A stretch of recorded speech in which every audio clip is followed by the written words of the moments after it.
नमस्कार everyone, this is Anju और आप देख रहे हैं ग्रो अप। तो आज की इस वीडियो में हम करने वाले हैं पैरागॉजी ऑफ हिंदी। और आज का जो हमारा टॉपिक रहेगा भाषा, हिंदी भाषा की प्रकृति और प्रयोज्यता। राइट। तो सबसे पहले हम बात कर लेते हैं कि भाषा का प्रत्यय और उसकी उपयोगिता क्या होती है।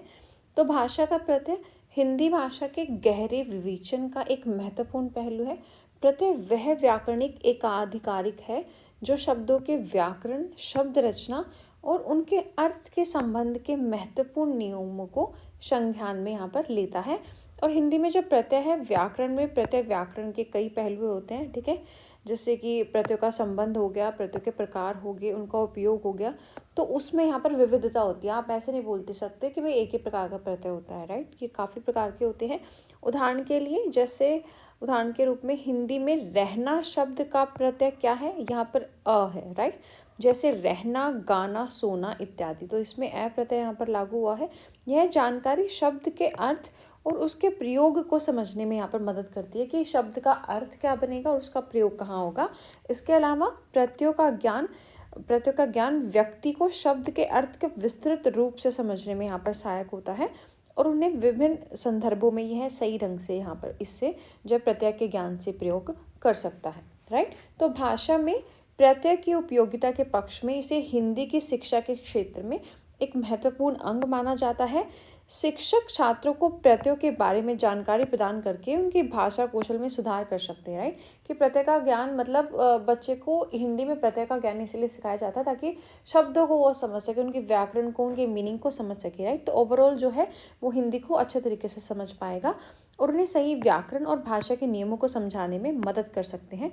इसके अलावा विद्यार्थियों को शब्दों के रूपों, उनके अर्थ और उनके नियमों को समझने में भी जो प्रत्यय हैं यहाँ पर सहायक होते हैं। सारांश में अगर हम देखें तो हिंदी के प्रत्यय व्याकरण का अध्ययन भाषा के सामान्य उपयोग से लेकर शिक्षा के क्षेत्र तक फैला है और भाषा के प्रयोग को सही और सुगम बनाने में ये मदद करता है। इसके माध्यम से छात्रों को भाषा के संरचना और व्याकरण के नियमों को समझाने में सहायता प्रदान की जाती है और जो उनका भाषा का कौशल है वो बढ़ जाता है। राइट। फिर आती है हमारी बोली, विभाषा और मानक भाषा का प्रत्यय। राइट। तो ये हमारी तीनों अलग अलग चीज़ें होती हैं। ठीक है। ये क्या है, ये जो बोली है, विभाषा है, हमारी मानक भाषा है। तो ये प्रत्यय हिंदी भाषा की शिक्षा में व्यापक है और महत्वपूर्ण है। राइट। तो इनको सबसे पहले देखेंगे हम यहाँ पर बोली को। ठीक है। जो हमारी वाचिक भाषा भी जिसे हम बोल सकते हैं। तो बोली या वाचिक भाषा उन व्यावसायिक और सामाजिक संदर्भों में प्रयोग होती है जहाँ लोगों के बीच में संवाद हो रहा है। राइट। कि जब आप एक दूसरे से बात करते हो तो आप अपनी बोली में करते हो। शिक्षा के क्षेत्र में शिक्षकों को बच्चों को हिंदी में व्यावसायिक और सामाजिक संवाद करने के लिए प्रोत्साहित करना चाहिए। ठीक है। ताकि उनकी हिंदी स्ट्रॉन्ग हो जाए। बोली के अध्ययन से विद्यार्थियों की भाषा कौशल, ठीक है, सुनने की क्षमता और संवादात्मक योग्यता में सुधार होता है। राइट। कि अगर हम किसी प्रकार की बोली को सुन रहे हैं तो हमारी समझ में आ जाएगी। राइट। कि अगर हम हिंदी में बोल रहे हैं तो अगर हिंदी ही सुन रहे हैं तो हमारी जो सुनने की क्षमता है तो उसके कारण जो भाषा का कौशल है वो भी हमारा बढ़ जाएगा। ठीक है। फिर आती है विभाषा। ठीक है। बोली क्या थी, हमारी बोलने वाली भाषा। अब विभाषा है हमारी लिखित भाषा। तो विभाषा हिंदी भाषा का लेखनात्मक प्रयोग के लिए महत्वपूर्ण है। इसमें लेखन कौशल, निबंध लेखन, पत्र लेखन या अन्य जो लेखनात्मक कौशल है, राइट, जिनको लिखा जाता है वो शामिल होते हैं। तो विभाषा के अध्ययन से विद्यार्थियों को जो वाक्य की रचना है वो करना, उच्च स्तरीय भाषा कौशल और जो सामग्री है उच्च स्तर की, उसे विकसित करने में यहाँ पर मदद मिलती है। राइट। फिर हमारी आती है मानक भाषा। तो मानक हिंदी का वह रूप है जिसका उपयोग विभिन्न क्षेत्रों में होता है, जैसे कि शिक्षा, सरकारी कार्य और सामान्य संचार। इसमें विद्यार्थियों को मानक हिंदी के नियमों, शब्दावली और वाक्य रचना को समझने में मदद मिलती है। और मानक हिंदी के अध्ययन से विद्यार्थियों को भाषा के जो सामान्य नियम हैं उनको समझने और उनको कैसे सही ढंग से लिखना है उसकी भी क्षमता यहाँ पर आती है। राइट। तो ये थे हमारी बोली, विभाषा और मानक भाषा। नेक्स्ट है हमारा शिक्षा, समाज, व्यापार, राजनीति, बोध एवं विकास में भाषा का क्या योगदान है। राइट। तो इन सब में भाषा का क्या योगदान है वो हम देखेंगे। तो अगर शिक्षा की बात करें तो हिंदी भाषा की शिक्षा मानव सभ्यता में एक महत्वपूर्ण भूमिका निभाती है। ये विद्यार्थियों को उनकी धार्मिक, सांस्कृतिक और सामाजिक पहचान को समझाने में मदद करती है, राइट। जब हम हिंदी पढ़ा रहे होते हैं तो यही है ना कि हमारा कल्चर है, ये हमारी भाषा है, तो हमें सीखना चाहिए, ठीक है। देन हिंदी भाषा का उपयोग विभिन्न शैक्षिक संदर्भों में होता है, जैसे कि जो प्राथमिक शिक्षा है, माध्यमिक शिक्षा है, उच्च स्तरीय या प्रौद्योगिकी शिक्षा, वो सभी आपको हिंदी में मिल जाएगी। फिर अगर समाज की बात करें तो हिंदी भाषा समाज में संचार का माध्यम है, ठीक है। कि आप हम लोग बात कैसे करते हैं, हिंदी भाषा में करते हैं, क्योंकि हमारी मातृभाषा है और लोगों को एक साथ जोड़ती है, ठीक है। भले ही इंग्लिश एक इंटरनेशनल लैंग्वेज है, लेकिन वो हम करते हैं बस अपनी डेवलपमेंट के लिए या प्रोफेशनल डेवलपमेंट के लिए बोल सकते हैं। लेकिन जो हमारी मातृभाषा है हिंदी, जो हम अपना डेली बेसिस पर बात करते हैं, वो हम हिंदी में ही करते हैं, राइट। तो यह भाषा लोगों के बीच एकात्मकता और सामंजस्य का स्रोत होती है, राइट। कि मैं हिंदी बोल रहा हूँ और अगले वाला हिंदी बोल रहा है, तो हमें थोड़ी सामंजस्यता यहाँ पर बन जाएगी। हिंदी भाषा के माध्यम से समाज में जो सामाजिक जागरूकता है, विचार विनिमय है और सामाजिक उत्थान है, उनको भी प्रोत्साहित किया जा सकता है, राइट। फिर अगर व्यापार की बात करें तो हिंदी भाषा का उपयोग व्यापारिक क्षेत्र में भी होता है, राइट। तो जो व्यापारिक संवाद है उसमें हिंदी का उपयोग संचार को सहज बनाता है और विभिन्न विचारों की स्पष्टता को साझा करता है, राइट। कि हिंदी हम इजीली बोल लेते हैं और उससे स्पष्ट हो जाते हैं विचार, राइट। अगर राजनीति की बात करें तो हिंदी भाषा राजनीतिक संवाद में भी महत्वपूर्ण भूमिका निभाती है। यह लोगों को राजनीतिक मुद्दों पर सच्चाई से जानकारी प्राप्त करने में मदद करती है और उन्हें सामाजिक और जो आर्थिक परिस्थितियां हैं उनके बारे में यहाँ ये सचेत करती है, राइट। कि अगर राजनीति में सारे इंग्लिश ही यूज़ करें तो अगर वो हमें बताने लग जाए, ठीक है, हमारी इंग्लिश इतनी स्ट्रॉन्ग नहीं है तो हम समझ नहीं पाएंगे, ठीक है, कि कौन सी सच्चाई है, क्या राजनीतिक मुद्दे चल रहे हैं। तो अगर वहाँ पर भी हिंदी का प्रयोग होगा तो क्या है, जो समाज है या जो आर्थिक परिस्थिति है उनके बारे में हम सचेत रहेंगे, क्योंकि हमें सारी चीज़ें वो समझ में आ रही है, वो हमारी मातृभाषा में है, ठीक है। फिर बौद्धिक विकास, तो हिंदी भाषा का अध्ययन और उसका सुधार व्यक्ति के बौद्धिक विकास में भी महत्वपूर्ण भूमिका निभाता है, ठीक है। जब हम व्याकरण सीखते हैं, किसी लैंग्वेज को सीखते हैं, ठीक है, तो अगर भाषा अगर आप सीख रहे हैं मोटे तौर पर, तो वो आपकी बौद्धिक क्षमता से रिलेटेड होती है।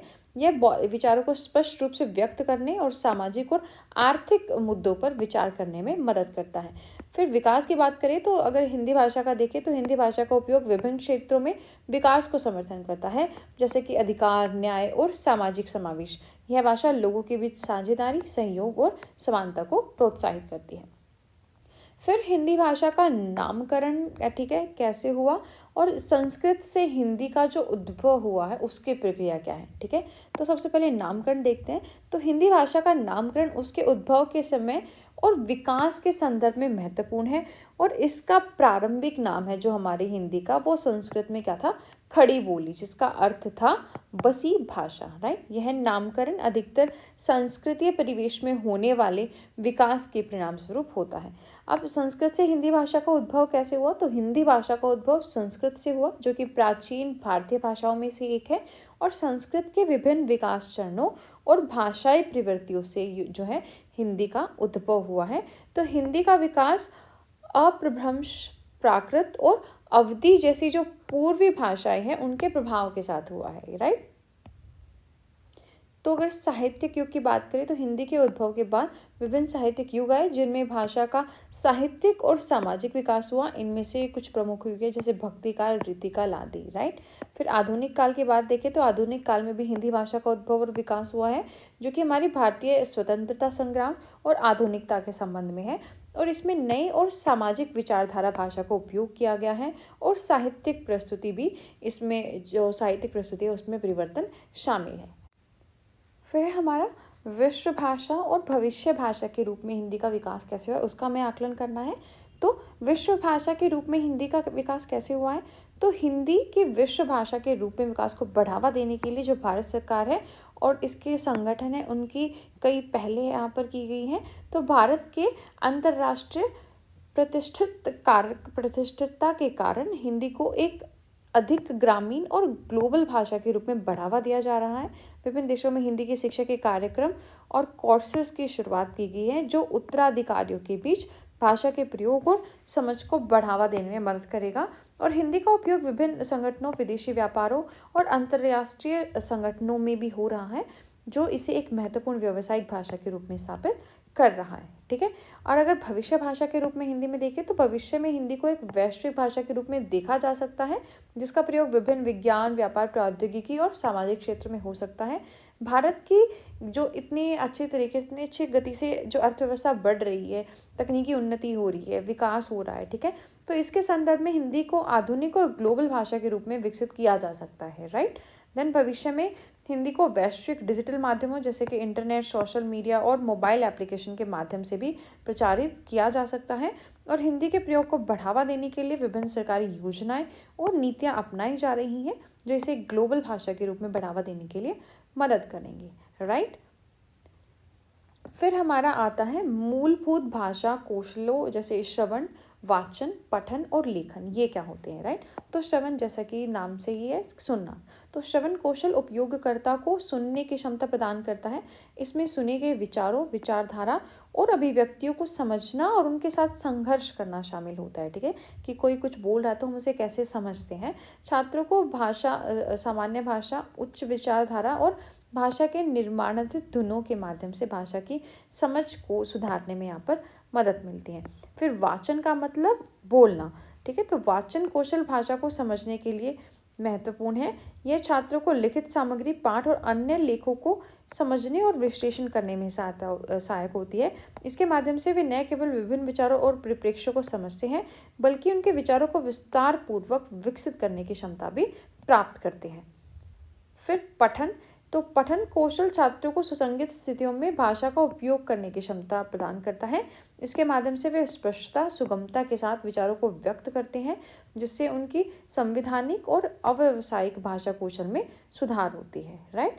फिर अगर लेखन की बात करें तो लेखन जैसे लिखना, तो लेखन कौशल छात्रों के विचारों और धारणाओं को स्पष्ट, संवेदनशील और सामग्रिक रूप से व्यक्त करने में सहायक होता है, और इसके माध्यम से वे अपने विचारों को संरचित तरीके से प्रस्तुत कर सकते हैं और अपने लेखन कौशल में सुधार कर सकते हैं, राइट। सो हमारी ये यूनिट यहाँ पर कंप्लीट हो, और आप हमारे चैनल को सब्सक्राइब कर सकते हो बीएड स्पेशल एजुकेशन की क्लासेस के लिए, या अगर आपको स्पेशल एजुकेशन टीचर की प्रिपरेशन करनी है, उसका कोर्स बाय करना है, खरीदना है तो, ठीक है।